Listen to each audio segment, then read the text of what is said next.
Hey guys, this is your league commissioner with the Week 5 recap. The champ just went red wedding all over Kings in the North. With his 3-1 record on the line, Luke put up the lowest score in the entire league. And it was also his lowest score of the entire season, which, really says something because despite his winning record, Luke is only ahead of Nick and Timmy in total points. Adam gets his 4th win in a row behind solid but not amazing performances from every single player on his team. Like, it's just consistency. It's just good, consistent, which is what you need. And Adam's now all alone in first place. On a side note, Luke was 4 for 6 in his Week 5 picks. You can't really blame him, but, he shouldn't have been on his own team when you're going up against the number 1 team. Just not a smart pick. But other than that, the only other matchup that he got wrong was between Run and Hide and the Takati Hammer games.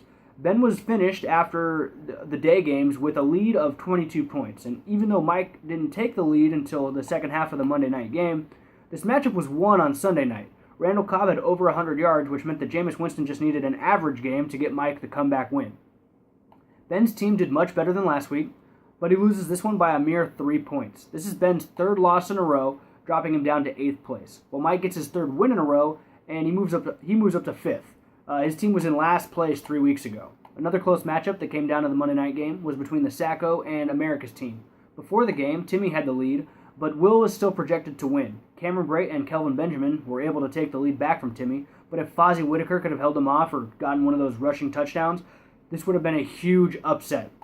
Will's team has had a few ugly wins lately, so he did the right thing by moving his team down a couple notches in the power rankings.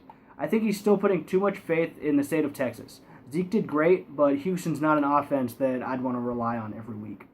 So maybe Joey knew what he was doing when he shipped off Lamar Miller. Macklin, you son of a bitch, and Captain America win some sort of award for the smartest matchup of the week, or like the best 2 managers, or I don't know what to call it, and it's not a real award, so it doesn't matter. But both Joey and Curtis made great pickups this week.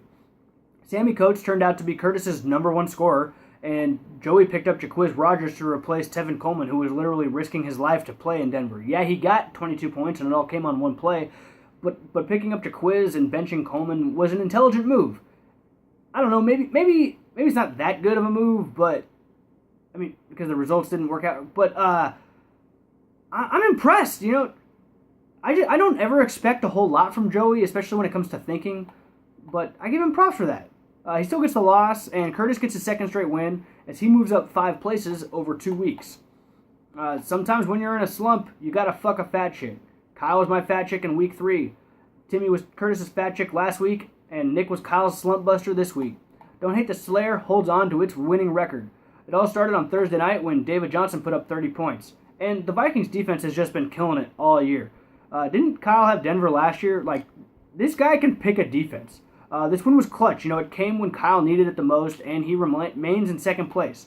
It hurts when AP continues to suffer. Hopefully Nick's luck turns around soon. Otherwise, it looks like he's headed to his 3rd consecutive Solitovich Bowl. And last but not least is my team. And boy, does it feel good to be back. Fat and Lacey got its 3rd straight win, and I have skyrocketed up the standings, 11th to 3rd over 3 weeks. I got the highest score this week as I just pushed all your guys' shit in. It's been great.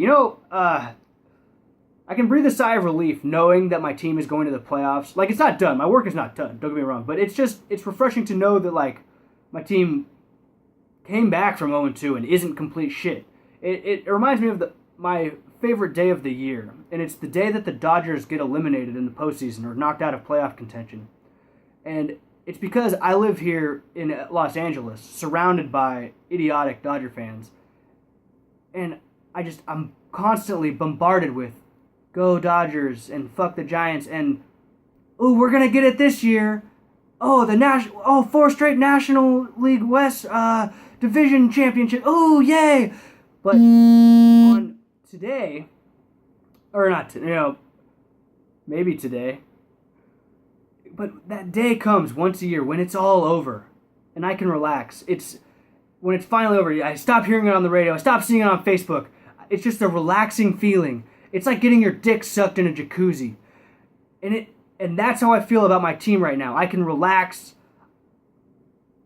and know that I'm going to the playoffs.